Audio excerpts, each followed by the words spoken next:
Welcome back, Canonites, for some canon goodness. After a few weeks of maps and Meridian lore, this week opens with several entries regarding various machines seen during Halo 5's campaign or scattered about on various maps, including the brand new skirmish at Darkstar. First up is the Brahmin Light Hauler, used to transport supplies and material to a planet or moon's surface. The design of the Brahmin is considered hardy yet nimble, perfect for transportation through treacherous and inhospitable environments. It is designed by the Oros Trading Company. Interestingly, Oros is a Greek word meaning mountain, so appropriate for what they produce. But Brahmin, as far as I can tell, is a Hindu concept relating to the ultimate reality, or referring to the Hindu priesthood. Strange choice of term for a transport. Next up is the Komodo Rig, which I'm sure you'll all recognize from Escape from Ark. These are general-purpose, super heavy trucks. They were used on Meridian by Liang Dortmund to support excavation operations by transporting fuel and power cells across the Glasslands. They are made by Traxxas Heavy Industries. If you hadn't guessed, the machine gets its name from the Komodo dragon. After that, we get the Jotun Aurilis, a utility truck that can be fitted with a variety of specialized tools. On Meridian, the most common attachment was a special-purpose glass boring drill. These machines are manufactured by Jotun Heavy Industries. Jotun is of course taken from the Old Norse word for giant, but I couldn't find any meaning for Aurilis except in relation to the North American wheelbug. So, yeah. Next is another Jotun product, the EM240 Natiz Heavy Auger. This is a heavy-duty mining machine considered unsurpassed in its productivity for colonial resource excavation operations. Utilizing the latest in solid-state laser technology, the Natiz excels at yielding higher drilling efficiencies while reducing the risk of operational error. I couldn't find any source on the name Natiz, so if you know, let me know. Finally, we have Forky, I mean the SL4 Traxxas cargo transport. Yeah. I miss driving forklifts.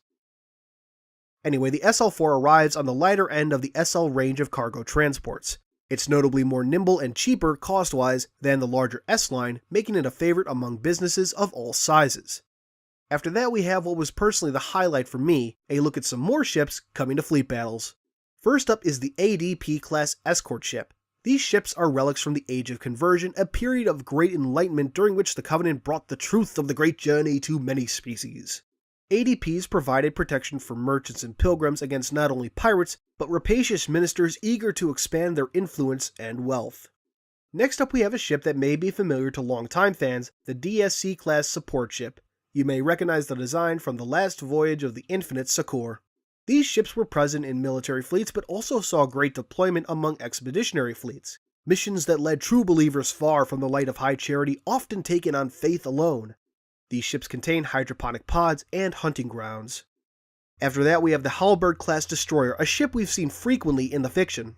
These ships were fast, required only a small crew, and packed quite the punch. It also featured a modular design that allowed for mission-specific configurations. However, as the Covenant War raged and resources waned, the halberds were often left to escort duty, entire subsystems sometimes left out to reduce cost.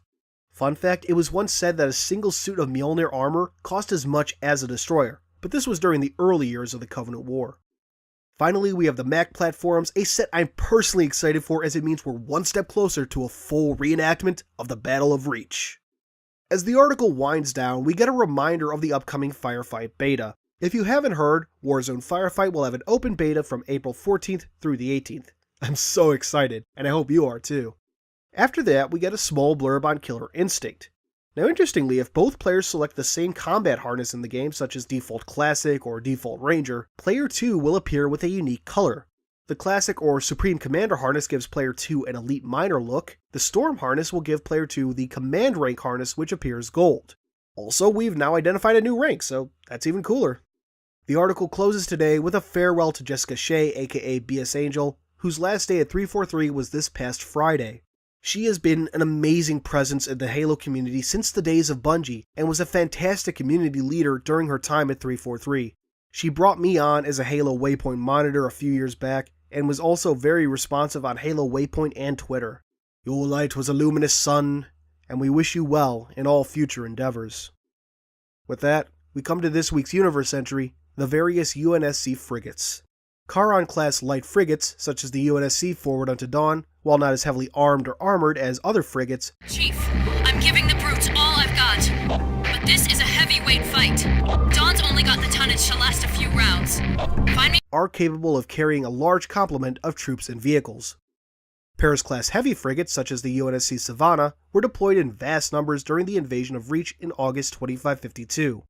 Their additional armor and armament made them a real threat to Covenant fleets. Stalwart-class light frigates such as the UNSC and Amberclad were designed with planetary defense in mind. They struck a perfect balance between troop transport and fleet support. Finally, we have the newest addition to the frigate class, the Strident-class heavy frigate, the rear of which was used as a stand-in for the Forward Unto Dawn in Halo 4. Just to note, however, the canon look of the Dawn is as it appeared in Halo 3.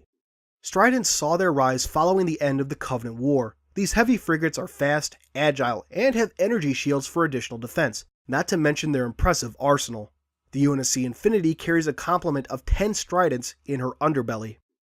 And that does it for today. Thanks for watching as always, and until next time, this has been Halo Canon. Hey guys.